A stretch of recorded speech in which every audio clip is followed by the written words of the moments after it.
All of you that are joining us know that we've got two very, very capable individuals from the Montana Department of Labor and Industry joining us this morning to talk about Montana's workforce and how it's been affected adversely in terms of being able to recruit for vacant positions. And we've got Barbara Wagner, who's been with the Department of Labor and Industry for quite some time to start, and one of her co-workers, Amy Watson, is going to be joining us. So with that, Barbara, I'm going to turn it over to you. And those of you that are joining us, please sign in with your name and organization. And as we go along, as you have questions about what they're talking about, please put them in chat so we can sort of keep track of them. And Barbara, I'm going to turn it over to you. Welcome and thank you. Yeah, thank you. Thanks for having me today. I see some familiar names in the attendees today, so it's nice to see everyone. I'm just going to go ahead and get started. I am going to start out doing a pretty broad economic overview to give people context about what we're talking about when we're in the labor market right now. I think healthcare has been challenged by finding enough workers for quite a few years by now, right? So that is, it's been a challenge for quite some time. And I think with other industries are currently experiencing some real shortnesses as well. So we're going to kind of talk through that, and you guys feel free to drop your questions in the chat, and we'll talk about them later as well. And I just want to make sure when you guys are looking at my screen, are you seeing your faces over here on the side, or should I move that to the side? Nope, that's fine. Okay, you good. All right, great. Okay, so first let's talk about what the overall economy is doing. This chart shows real GDP growth by quarter, and GDP is an overall measure of the goods and services in our economy and how much we're producing. So it's the most commonly used measure for like the overall economic production. And obviously we had that huge drop back during the pandemic and a huge surge in the third quarter. We're actually having very good growth in our GDP right now. That being said, this chart shows what it's been since 2017. And you can see we're not quite back up to our previous level of production. And the last quarter of available data there is 2001 Q2. So that we're not back up to 100% yet. Now, what would that suggest when it comes to workers? That would suggest that we don't quite need the level of workers that we had in the fourth quarter of 2014, right? Based off our output, we are still not needing the same number of workers. So just keep that in mind for a little bit. So this chart is comparing our US to our Montana. I mentioned that with 100% being the pre-pandemic level, so we're trying to get back up to that 100% line. We probably have already reached that in Q2 of 2021, but we don't have that data yet. This chart is mostly to say that Montana and the US have been in very similar positions.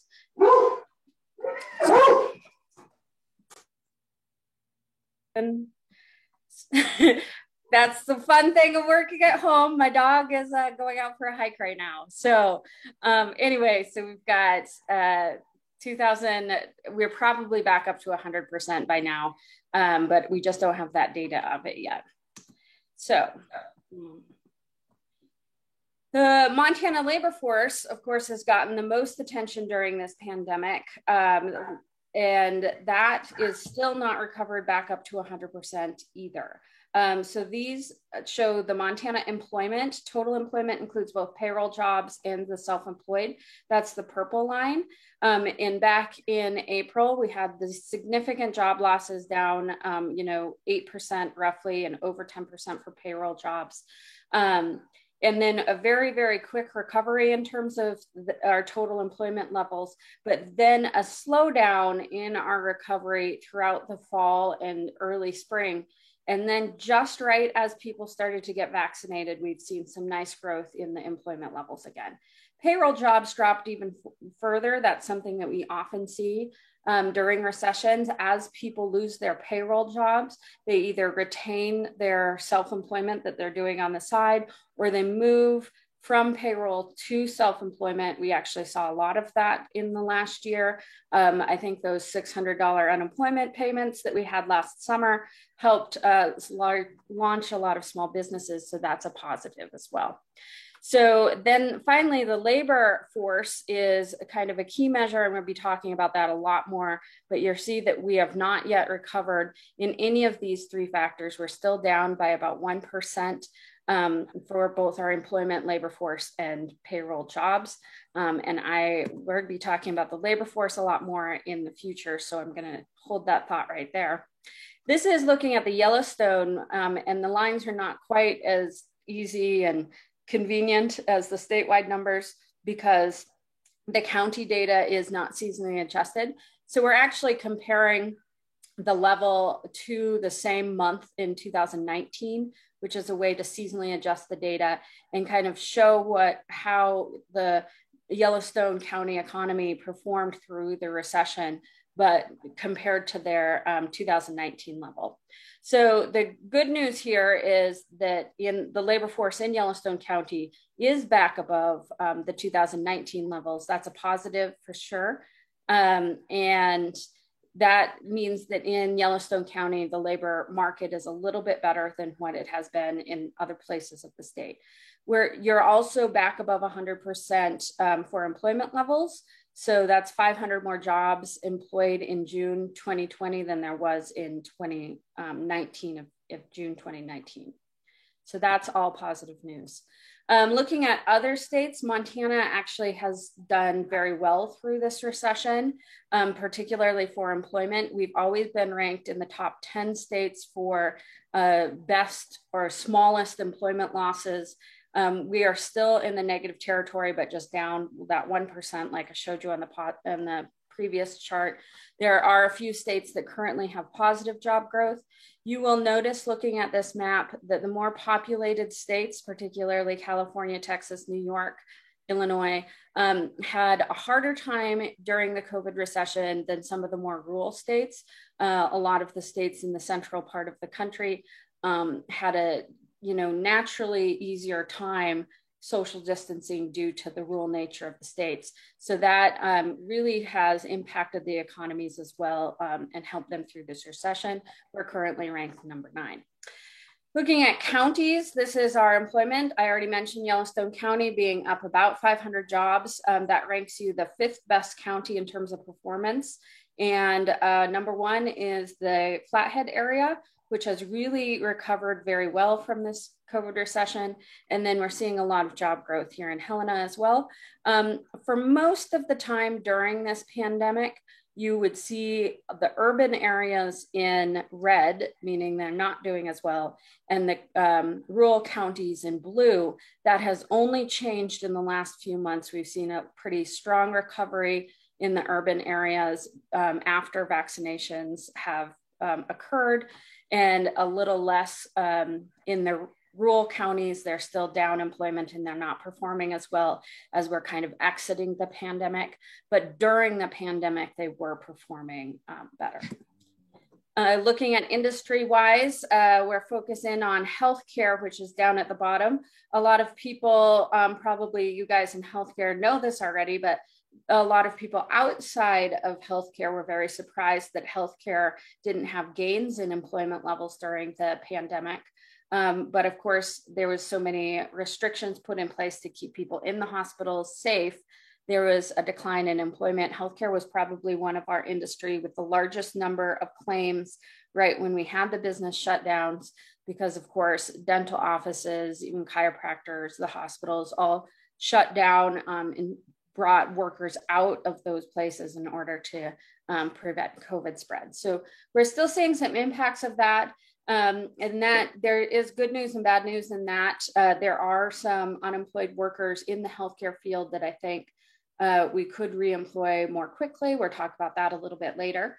Just pointing out a couple other things. The leisure down here at the bottom, that includes restaurants, tourism related, hotels. They were the hardest hit during this pandemic and have not yet recovered their employment levels. But we also, these ones at the top, you've got ag and construction. Those are both outdoor and also essential industries. And then federal government, we typically see some increases in federal government during recessions, and that happened this year as well. But it also was the census in 2020. So that brought on a lot of hiring at the same time.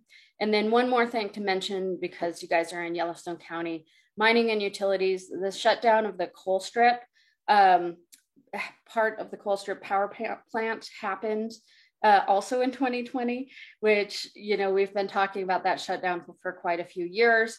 And then it kind of was not even noticed in the last year with the huge job losses of the pandemic. But while the pandemic is in some ways somewhat of a short-term influence on our economy, that the Colstrip losses are that certainly long-term. They aren't necessarily coming back. So that is something to keep an eye on for the Yellowstone area. And just looking at this chart shows you kind of the same thing, exact same chart, except we're adding Yellowstone County employment to that. Yellowstone County had less losses in the tourism related industries than other areas, but and more gains in agriculture. But of course, you also have those losses in the mining due because of the surrounding area. One interesting thing during this pandemic is how strong our wage growth has been. Typically during recessions, we don't have as strong of wage growth. And I think a lot of employers are coming back and trying to rehire at the same wage rates that they were paying prior to the pandemic, even last year. But in the meantime, there's been a huge amount of wage growth that needs to be accommodated. This is just going through 2021. We've continued to see very strong wage growth in 2020. This is through 2020. We continue to see pretty strong wage growth in 2021, particularly among low wage jobs. So the blue line on this chart is actually the total wages paid in the entire state of Montana. So if you put everybody's payroll jobs and their wages into a great big pot, we're talking about whether that pot grows bigger or gets smaller. And it grew a lot, actually. We are still down for jobs. We're still down 2%. So we're lower number of jobs earning those wages, but in fact, our wages increase, which means that those individuals who were able to get reemployed or continued to have employment during the pandemic had wage increases that are so large that they compensated for the job losses that we had in all the other industries. Our average wages are up by about 8%. That's huge. And then our total wages are still up by about 5%. Also pretty significant thing. Looking at Yellowstone County, we see the exact same thing happened. Those blue lines, those are the number of payroll jobs that you have in Yellowstone County. We're right about 80,000 payroll jobs. So you're still down. In 2020, the average annual was down by about 1,700 jobs. Now, as I mentioned, in 2021, we're seeing those come back again. But for the annual average, you're down about 1,700 jobs, but your total wages are still up. And that means that you have pretty strong gains in your wages. Those that continue to have jobs are getting paid a lot more. The average wage is up 5% to $52,000. That is higher than the statewide average as well. Inflation, not as big of a concern probably in the healthcare industry, but certainly affecting all of us as Montanans. Want to just mention this really quickly. Inflation, of course, measures the overall increase in prices across all goods, and it is up to 5.3%. We've been very lucky to have very low inflation throughout the last 10 years. It's usually hovered around 2%, which is very low historically. The last time we were at 5.3% was actually in 2008, right before the last recession. In 2009, right after that, we actually had deflation. We probably won't see deflation next year, but we're certainly not, it's unlikely that we'll see such strong inflation. Down on the two bottom of the charts, I'm showing you why we're having the inflation in prices. And that is mostly because the global case counts are increasing a lot. You guys in healthcare probably know that already. Looking specifically at the Western Pacific, that's China, Philippines, the Hong Kong, where we get a lot of our goods and services. If you want to buy a bike right now, it's very difficult to find a bike because the manufacturers have all been shut down. They're at the peak of their COVID cases. We're not, until we see some improvement on their vaccination rates and some control of the Delta variant, it is unlikely that we're going to be solving those problems in our supply chains. So I've been telling my friends to lay off their purchases from on imported goods, but hopefully we start to see some improvement on that soon. Probably the most visible and talked about inflation and price increases that we've had in Montana has been the home prices. And this is just looking at Montana's home prices versus the US. This data comes from Zillow. And down at the bottom, you see a link to a dashboard that we have on our website that you can play around with and see how the increases in your county compare across to other counties. It's kind of fun to point and click if you're interested in that. The pink line there is Billings and Yellowstone County. You can see Montana, we do have higher home prices in Montana than the US. The increase in prices have been very similar nationally to Montana. So we're lots of people having concerns about that, particularly when it comes to recruiting workers.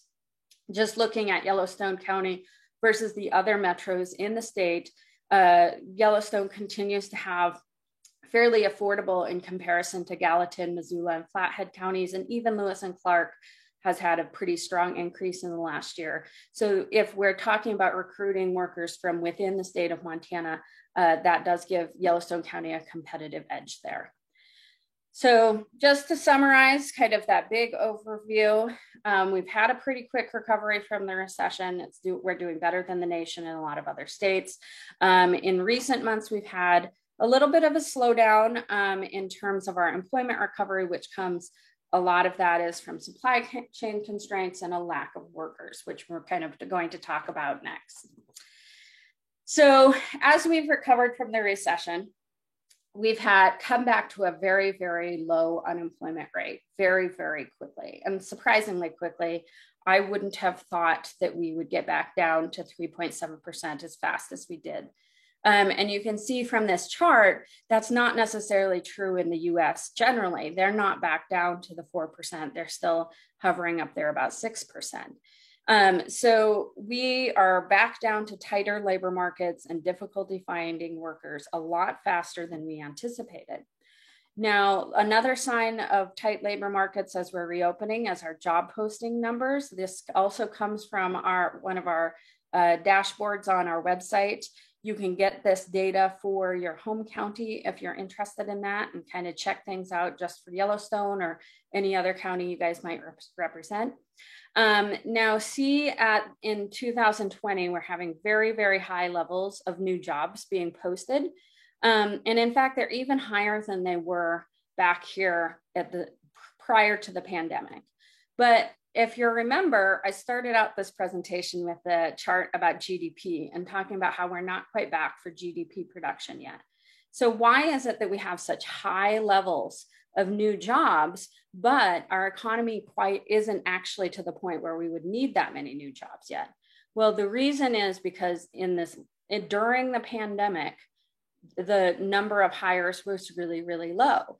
So normally we would be, replacing all of the turnover in this spot.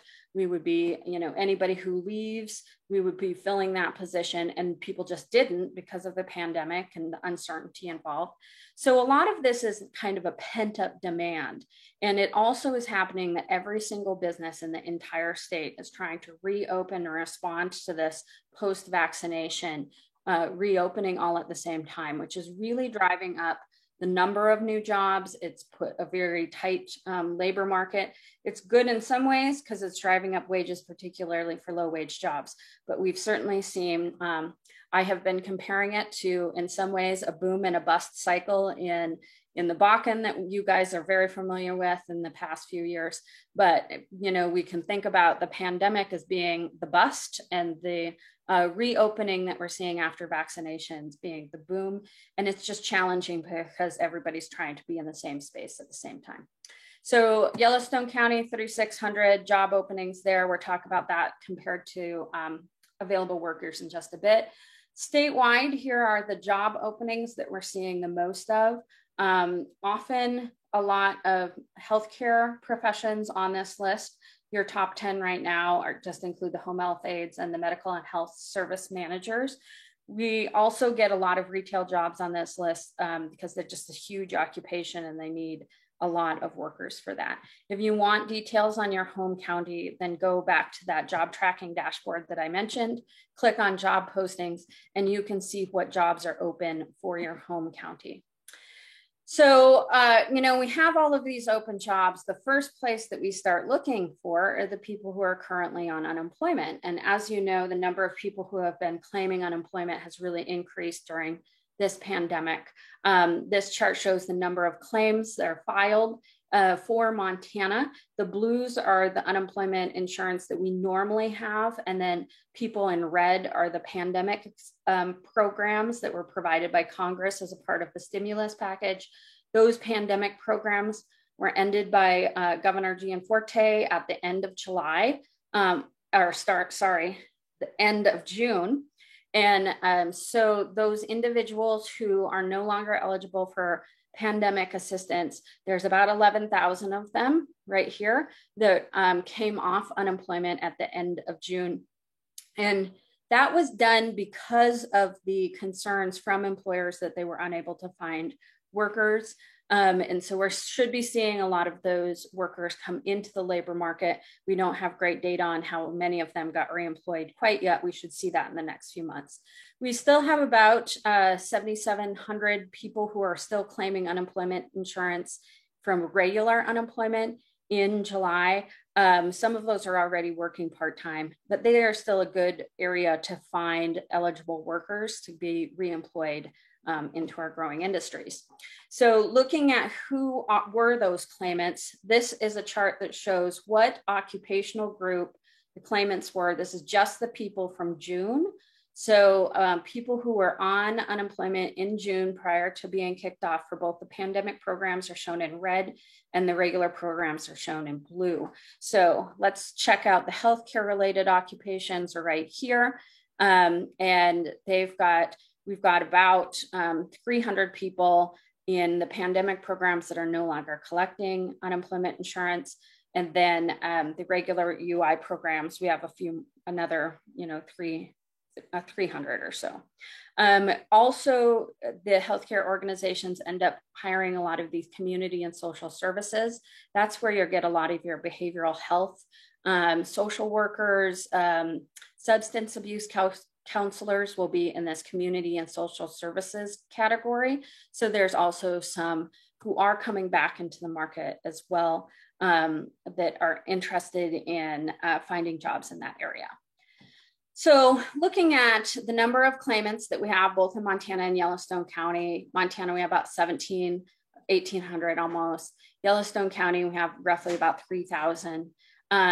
So even if we tried to put all of those unemployed individuals into a job, we still wouldn't be able to find to fill all of those job openings that we have. That's particularly true in Yellowstone County. We have 3,600 job openings. We have about 2,700 claimants. Like, we can't fill all those jobs. Same thing is true in Montana because we have a lot of people working part-time as well. So long story, this chart is basically to point out that unemployment is not the only issue. We've had a lot of people who have been concerned about the amount of individuals who are on unemployment with these high job postings, but that's not the only issue that we're facing right now. The real concern that we have in our labor market and this current worker shortage is not necessarily due to the unemployment issues or unemployment programs. It is also because there's so many people who have dropped out of our labor force in the last few months because of the pandemic. And that's what this chart is looking at. You have seen this chart before. It's the exact same chart that I showed you earlier, but without the employment lines on it. And it's just looking at how our labor force has performed since the start of the pandemic. And, you know, we actually had a fall. We had more people come back in the summer. It's kind of a weird thing. But since last summer, when kids were at home, we have had a slow decline in our labor force. And it wasn't until we started to have more vaccinations that we finally started to see some improvement in that labor force just in the last 2 months, that we've gotten some gains there, but we're still down, right? We're still not at the number of workers. Now, let me just be clear what we're talking about here when we say the labor force. The labor force are people who are interested in working. They are people who are currently working or currently unemployed. That doesn't mean that they're necessarily getting unemployment insurance. Unemployed simply means that they're actively looking for a job. So this is basically everybody who's excited to get out there and get a job. So why is it that we have had such a large decline in our labor force? It's actually about 10,000 workers that dropped out of the labor force during the pandemic recession. Like I said, we've had some improvement in that. We're currently down about 5,400 workers, but what we really need is to be above that number so that we can fill all those job openings. And this is something, like I mentioned before, that is just an existing problem. We are talking about worker shortages, particularly in healthcare prior to the pandemic. But the big issue that we've seen during the pandemic comes from childcare issues. Right now, there's about 5,500 Montana parents with reduced work hours or who have left the labor force completely because they've had a lack of childcare or trying to deal with workers at home. And I'm sure all of you have at least one friend or family member who have had young children and have really struggled during this pandemic. So a lot of people have personal stories and personal understanding of how this is happening. So this chart shows the parents with reduced work hours. That's a 5,500 number that I just mentioned. And all parents are the blue lines, and then young parents of young children is this dark blue here. The orange line is kind of where it was prior to the pandemic, a little bit under 50,000. So there's certainly, you know, always in our economy, there are parents that are struggling to find enough childcare to deal with it and who may have had to reduce their work hours in order to manage both their work and their taking care of their kids. But the pandemic has made it a lot worse. And you can see these spikes. Now, these spikes, only this one is actually outside of our standard error, but ignoring the math terms, these spikes actually correspond to the start of every school semester. So we've got school, summer starting right here, school starting right there, the start of the spring semester right there. And what this suggests to me is just that every time those schedules change for schools, parents have to readjust their schedules, figure out, you know, when grandma can come over and manage those hours that they don't have coverage for. So interestingly enough, this has actually impacted male, like fathers in the Montana economy more than it's impacted mothers. This chart comes from an article that we just published last month that I recommend if you're interested in this issue a little bit more. Mothers typically have lower labor force participation rates. Mothers tend to stay home with young children more often than fathers do. But during this pandemic, and just look at the last part of this chart right here, the labor force participation rate for fathers has fallen very dramatically since the start of the pandemic. And, you know, for mothers, it has also fallen, but not quite as much as it has for fathers. So to be very clear, this is something that is affecting both moms and dads in the Montana economy. Parents are just struggling to balance their work and their home lives. There's also about 10,000 people who have left out of the labor force due to COVID risks. I want to just, I say there's 10,000 workers dropped out of the labor force. This is more than 10,000. Keep in mind that there are people coming in and leaving at the same time. So these numbers don't quite add up the same way. But here's the numbers on the COVID risks. We certainly have had people who have left the labor market because of the concern about COVID. This has, since we've gotten more vaccines in Montana, this number has come down very quickly. These, we don't have a huge amount of data on them, but I think these are probably low wage workers. They're probably older workers. We have a lot of workers in Montana who are of retirement age, but maintain like a job like the greeter at Walmart, or maybe being a campground host, so that they can retain connection to the labor market. And like, if you're just kind of doing that work for fun anyway, you probably aren't going to be risking COVID for that particular, if you're at risk population age. There has been some conversations about accelerated retirement. The available data that we have, I'm showing it right here on this chart, and the number of Montanans that are retired did not have a huge spike during the pandemic. The orange line just shows what it was prior to the pandemic. And it wasn't a huge spike. So that's what we're showing right now. We might have some new data coming in. What is also something that happened is people who switched to self-employment. This happens a lot during recessions, but the number of people who are self-employed in our labor force increased by about 3% during the pandemic. So that's people switching from a payroll job to a self-employment job. So moving very quickly, that's kind of the broad overview of the worker shortage. And now I want to show you our projections for the healthcare industry moving forward for the next 10 years. This will not surprise people who keep an eye on this. I saw Sindra as a part of this call, and she looks at this data a lot. Healthcare education are one of our fastest growing industries in the future, with the most worker needs, continues to be so in the next 10 years. And looking at occupational, we actually break out the occupations into two different groups. Healthcare support is more like nursing occupations, and that provide support to the healthcare industry. And then the practitioners tend to be the doctors, dentists, veterinarians, who are, those tend to be higher wage jobs. You can see the average wage there is 84,000, but that's still, we're not, these two healthcare occupational groups are not at the top here, but we are expecting a huge number of jobs needed for that industry. And looking, this breaks it out by how many new jobs we have versus people that we're replacing. Exits mostly mean retirement, and transfers mean that they are moving from one job to another. So that's where we kind of break down the need for new workers in that industry in those three ways. Looking just at the healthcare jobs, here are the ones where we're expecting the most amount of openings. Home healthcare aides, nursing assistants, we see a lot of turnover in those jobs, so that that's why they have a really high rate of openings.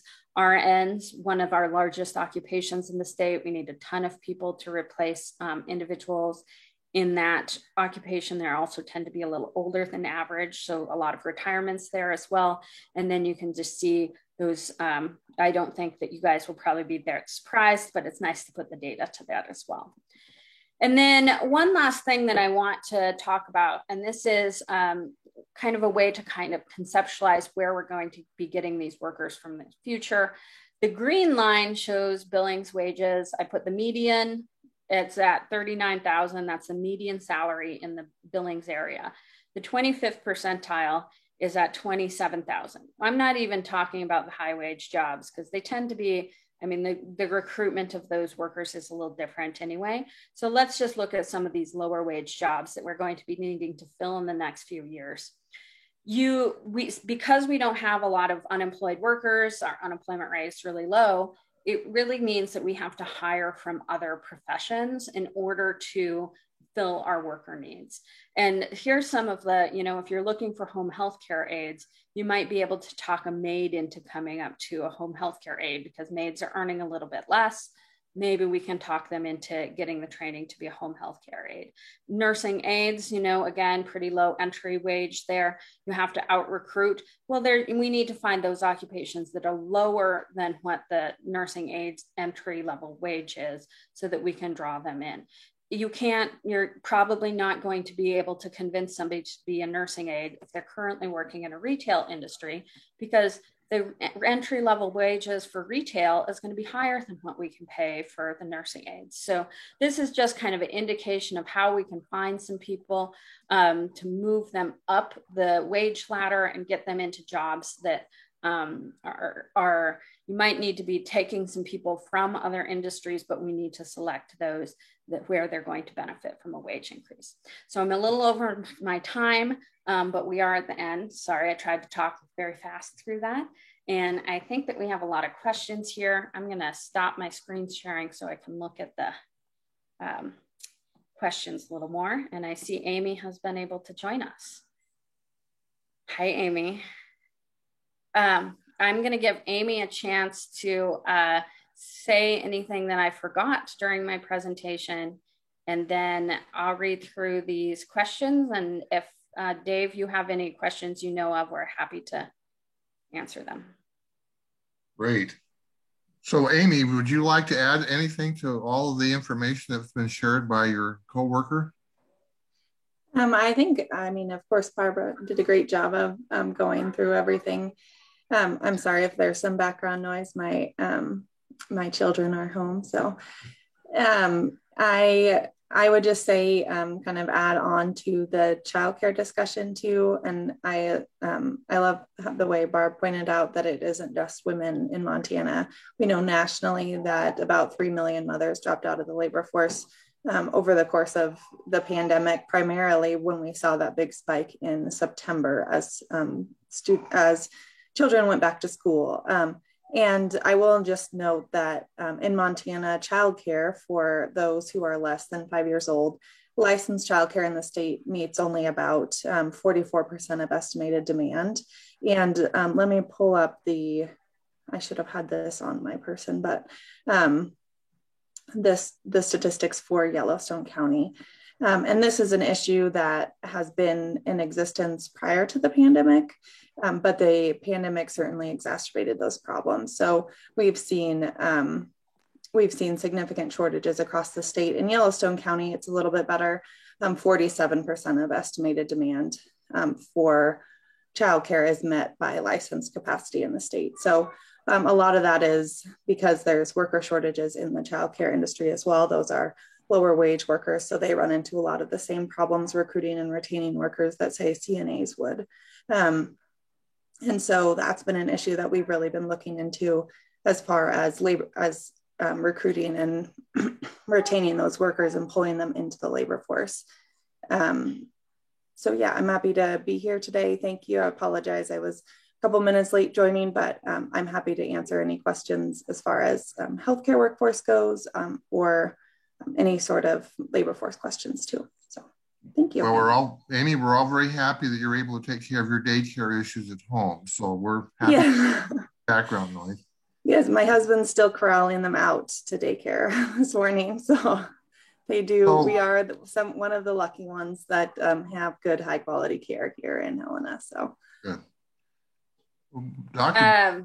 Gorganek from Bozeman has a question about any thoughts about housing and how that's affecting worker shortages. She lives in the hot spot where housing has gone through the roof. So to what extent does housing have any impact on the availability of workers? Any thoughts about that? Sure. So I will say that the housing programs are run out of the Department of Commerce and not the Department of Labor. So I will say we're short on solutions on that one.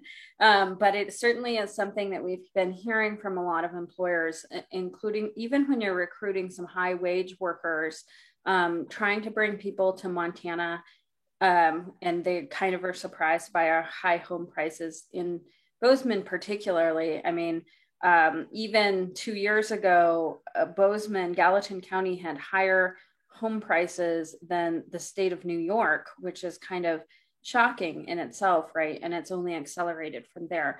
So we know this is impacting workers. The city of Bozeman knows it's impacting workers. We've actually have a economist, Amy Troutman, who lives in Bozeman, who's been working with the city and the Chamber of Commerce on some of those issues. So I don't think I have any solutions, but yes, it absolutely is an issue.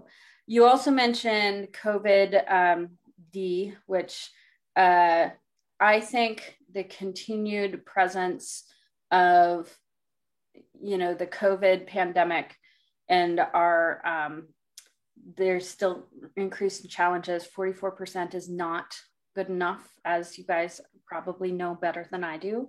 And that's what Montana's at right now. We're at 44% vaccinated. That remains our biggest challenge to our economy right now. I think that we have seen that a little bit of vaccinations can do a huge amount of good to our economy. And I am not the only one who is worried about losing those gains. So that's what I will say there. So I also see a question in the chat. I am not from Minnesota, but yes, I am a Benny. St. John's campus is a great place to hike. I'm from Montana, Northeast Montana. And research data on hospitals potentially adding a daycare facility. Amy can talk a little bit more about this, but I actually think this is something that hospitals have a competitive advantage in, and to some extent, nursing homes as well. One of the problems with childcare is that it is somewhat expensive for an employer to be hosting a childcare facility on site. A lot of employers, partner with other businesses or do a nonprofit for their community. However, large employers like hospitals probably are of a better able to manage that. You need enough kids, basically, to support the overhead. So in some ways, larger employers have an easier time of doing that than smaller employers. And so that might be an area where healthcare can really be competitive by offering this benefit. And you also tend to have a very female dominated workforce. Like we said, both males and females are affected by this issue, but it does tend to be more females who stay home to take care of kids. So as you're thinking about bringing in your female workforce back in, I think childcare is a great opportunity, and Amy can talk more about that.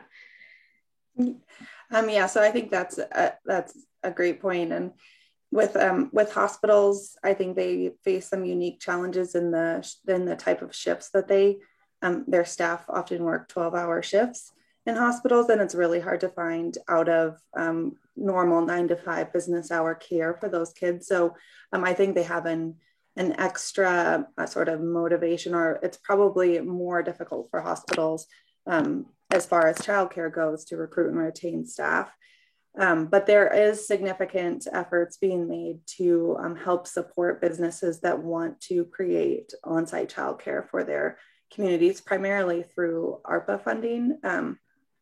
Currently, that's being approved by the legislature to be able to go in and create these on-site childcare facilities. And another really interesting model, I think, particularly for home health aides or CNAs or nursing home facilities, is this idea of a community hub where daycares are actually located within the same facility as some of these other sort of social type services. So then you would have, like, for example, where my children go, there is a senior center. They have the Meals on Wheels program. They serve both the youngest in our population and the oldest in our population. And so I think just creating those community services kind of in a hub in one place is a really unique solution for the healthcare industry to try and recruit and retain those workers. And so we did a study back at the beginning of 2020 with the Federal Reserve Bank in Minneapolis, and we surveyed Montana businesses and asked them,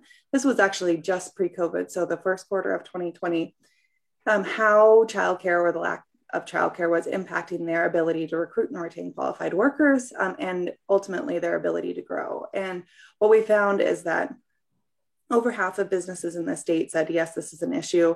My community needs to prioritize it.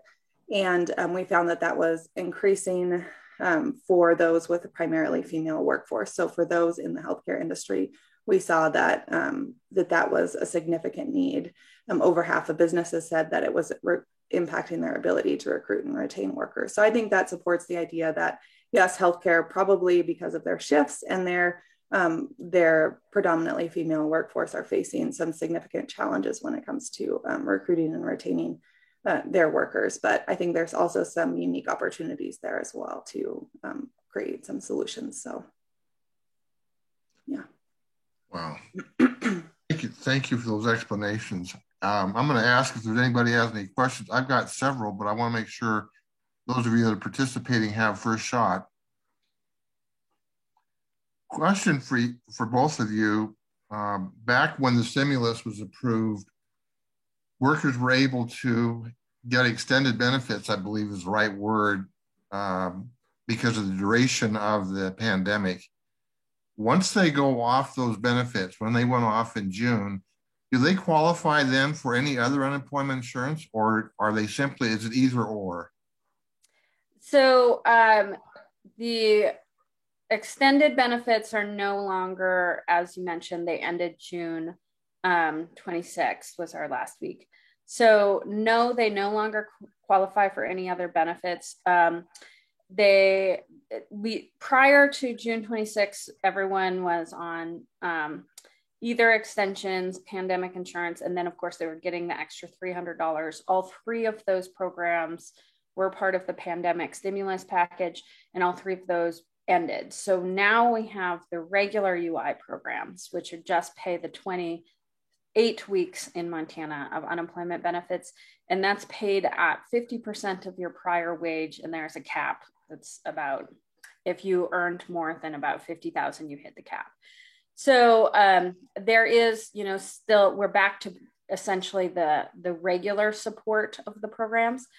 We are offering at the Department of Labor, and Governor Gianforte is offering a return to work program. And that is if a person who was on unemployment at the time that we had ended the programs, if they get a job and are employed in that job for a full month afterwards, they are eligible for a $1,500 return to work bonus. And that information is on our website where workers can apply for that. So that is, and there's, a ton of employers who are offering hiring bonuses right now. This is a way that you can direct your newly hired workers. If they were on unemployment, you can direct them that way. And it's essentially a hiring bonus that's paid for by the state. So. And at what point will you have any data about how effective that has been, that state-sponsored program? Not yet. We certainly are tracking everyone very closely. The documentation needs on that are a little higher than I think we were expecting. So we have about 3,600 people who have applied for it so far, and we're just kind of crunching through and making sure people are eligible for it right now. We are tracking all of that data, but we're not going to be able to, ultimately what we want to do is verify 6 months later whether or not they stayed employed after that, and kind of judge the economic impacts of losing the stimulus dollars that we cut off because we ended the program, and balance that with the benefits of having more people in the workforce and filling those jobs. So that will probably take, I would guess, certainly November, December before we have enough data where we can make a decent conclusion about it. And Keely has a question. I'll let you take a look at it rather than trying to paraphrase it. So I think this is one of the most interesting challenges about healthcare. And actually, Dave and I had some conversations about this issue. The low wage positions in healthcare, like CNAs and home health aides, are many times constricted by Medicaid reimbursement rates, and so it's challenging, right? You just don't have the dollars. You can't be like Taco Bell and just increase your salaries up to $15 an hour and do something like that and outcompete wage wise. So you're left, that's a huge challenge. That's one of the reasons why I think healthcare might be a good option as well, because you have to compete on other issues other than just wage. But there are efforts to increase those Medicaid reimbursement rates to be more competitive. I know I read an article the other day that I did pass on to Dave, and he probably has it, talking about how Senator Tester has a bill out to increase those reimbursement rates federally. I'm not sure about how that all works for state either. So there is work in progress to change those reimbursement rates. But I think that's one of the biggest challenges. There are benefits to a worker shortage, and that is that wages really increase. And that can be really difficult for employers. It also in some ways causes the inflation. But it's good for low wage workers. It helps them move up the career ladder. It gets them higher wages. And in the end, that makes our economy better because those wages are spent here locally, and that makes our economy grow even more, right? So that's all good. But at some point, and that's how the free market would work. But in healthcare with the reimbursement rates, you don't necessarily have a fully free market. You don't have the full ability to just, react to those market conditions and pay a higher wage. And you're limited by that. And that's something that's going to be challenging for the healthcare industry to address. Again, not great answers there. But I do think that also is another reason why childcare, the potential of childcare as an option for a female-dominated workforce is also a huge potential. So it seems to me there's several keys here. One is childcare. The other one is the vaccination rate. You said there's data available to show that the economy tends to improve when that vaccination rate goes up. Is that readily available in an easily digestible form so that employers can understand that's part of the dilemma? I think we all can appreciate what's happening with childcare, but what about vaccination rates? Do you have data available that shows a correlation between rates and improvements in the economy? Well, certainly you can just use the charts that we showed today, and you can, like, the improvements in the level of employment and the level of particularly the labor force. There was literally no improvement in the labor force until, April, June, and March a little bit, then April and June. No one wanted to come back to work until they felt safe about doing that. And, there's certainly people out there who feel completely safe going around. And certainly they're out there and, they probably were continuing to spend money and act very normal, but there's probably also a good half of the population who pulled back their spending and weren't comfortable going out until they were fully vaccinated. And those are the same people who are going to be concerned about the new variants coming out. So, that hasn't changed, right? It's just the risks kind of continue to be a changing situation. There are statewide efforts to increase vaccination rates. I've been watching a lot of TV recently because I love the Olympics, and I don't normally watch TV, particularly not with commercials, but there are a lot. They do have commercials out there increasing vaccination rates. I've heard from my friends at DPHHS who work on this issue that they are finding that the most successful efforts to increase vaccinations is actually local people in their community working with local organizations. They're having DPHHS tell you that you need a vaccine isn't working. They need a doctor in Billings saying, hey, this is safe, please do that. And I think that it is important to also have employers talk about this as well, not just not from their employer standpoint, like you can't require vaccinations among your employees, but having, if there's any restaurants out there who understand the fact that Governor Gianforte reopened all businesses in January. We did not see people coming back and starting to come back to restaurants and demand and have this boom in our economy until March, April, and May when we were having the vaccines. Like the timing of this is very correlated with vaccines and not necessarily with the government regulations. And there's a not easily digestible, Dave. Sometimes us economists are not very good at making things easily adjustable, but there's a lot of research nationally that does correlate, like the fall in demand because of the pandemic last April. It happened everywhere, regardless of if you were in a state where there were business shutdowns or if you were in a state where there was not business shutdowns, there was a huge fall in demand. About 70% of demand just fell out of the market completely. And there's been studies done nationally that compared states depending on their policies and found that that demand is everywhere. This is a consumer-based decision. It is not necessarily a decision that was forced on us. There is data out there to say that. It's not a very popular opinion though.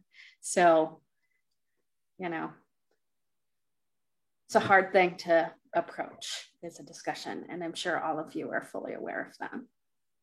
There's a question regarding training opportunities and whether or not that would have some effect on the short-term issue or longer-term issue about career trajectories. Any thoughts about that, either one of you? You know, so at the Department of Labor, we have a lot of programs to help with training, either helping employers provide training through like apprenticeship type programs, or targeting people who are currently unemployed or currently out of the labor market and getting them trained up for career opportunities. So we do have a lot of programs for that.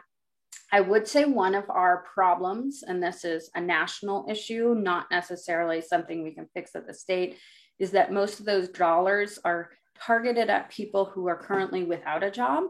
And so other than our apprenticeship program, which takes people who continue to work and train them, it's one of the great things about the apprenticeship program is that they continue to be employed that entire time that they're receiving training. Well, otherwise, most of the federal funds that we get is actually aimed at training people who are not currently in a job, right? So that does create some problems because what we'd like to do is take, you know, a CNA and move them up to an LPN and then to an RN in a manner that allows them to continue to earn during that learning period, which we can do through apprenticeship. But a lot of our other federal dollars require somebody to actually lose their job before we go and, you know, give them money for new tires or new training, or even we pay for a lot of boots, like safety boots at the Department of Labor, so that people have the tools they need. So we do have some programs on that. And I think that there's a lot when we talk about the local efforts to build a workforce and connect employers with the local community colleges to help build some very good programs that make sure that those community colleges are training in the right skills and right areas that are needed by employers. We're seeing a lot more action on that. And then a lot more connections. I know Gallatin County works pretty good on that. I know Yellowstone County City College does a nice job connecting, and you have got a great workforce team in your Big Sky Economic Development. And so there's lots of efforts to connect in that way. And I think that is something that we need to see in more communities around Montana to make sure that they're connecting employers to education so we can do things like continue to move workers up. Unfortunately, we probably need to put more training dollars federally that way and kind of change our focus, in my opinion. Probably not everyone's opinion. One last question, and I want to remind everybody this presentation is being recorded, so those of you that feel someone else should see it, you'll get a recording shortly. One last question. Dr. Temporal has a question, sort of a thought, as to whether or not you can give us some idea about how much the economy would improve if we were to increase the vaccination rate, say, to 60%. Any thoughts about the kind of correlation between percentage of increase and maybe growth in the economy or economic activity? So I saw that question and I think it's fascinating. I don't actually have a very good answer for it right now. I think it's mostly about reducing risk and perception in many ways. I mean, we have seen people, this resurgence in hiring, this demand that we saw this spring when people returned to restaurants, bars, and normal activities. That is about how safe people feel. And I think that a lot of that is about what the conversations are and, you know, whether or not the vaccines are effective against the new variants, that's pretty key, and how safe people feel. So I don't know if it's necessarily, I mean, I haven't even heard of any research that's like, if the difference in economic activity between a 40% and a 60%, I don't think I've read any thing like that. And Amy, jump in if you have. But I do think that there's probably a difference, you know, as our case counts in Montana increase, it makes people feel less safe. And that feeling about consumers have, is it safe to be out in public? Is it safe to go? I mean, there's even choices that I think you guys have all been making yourself. I'm perfectly happy going and hanging out at the brewery outside, but sometimes like you get to a concert and you're like, oh, this feels a little weird. You know, like all of us are going through this process of judging where we are as individuals and how safe we feel. And that's constantly changing scenario, just as these variants come into the state and have impacts. So that's a super great question. I'm going to have to go look more data on it, to be honest. Amy, any thoughts? I was going to say, the only thing I would guess, and this is just my educated guess, I haven't really seen any research on it, but that it would probably be more correlated with vaccination rates nationally versus the statewide vaccination rates, just because of how much travel we see and how easily that's spread, particularly like on the West Coast in general. So yeah, that's a great point. And it's also curious to see, for vaccinated people, we have reopened the Canadian border, which I think is going to be huge for some of our northern communities in Montana. Is that going to have an impact economically? Do we see more people getting vaccines along in Kalispell and along the High Line for that reason? I mean, that's going to be super interesting too. We're at 8 o'clock. In fact, we're past, and I'm going to thank both you, Barbara, and Amy, for joining us this morning for a fascinating and very informative presentation. I will send out the recording along with all of the information that's been added in the chat about different resources available. And when you begin to have answers for those questions you didn't have answers to, both of you, all of us will be waiting for you to send an email so I can forward that out. So thank you both for what you do every day to help us better understand a lot of complex information, and hope all of you have a great day, and thank you for all of what you do. Have a great day and the rest of the week. Thank you. Goodbye. Well, thanks for having us, and it was great to see you guys. Thank you. Thank you. Bye.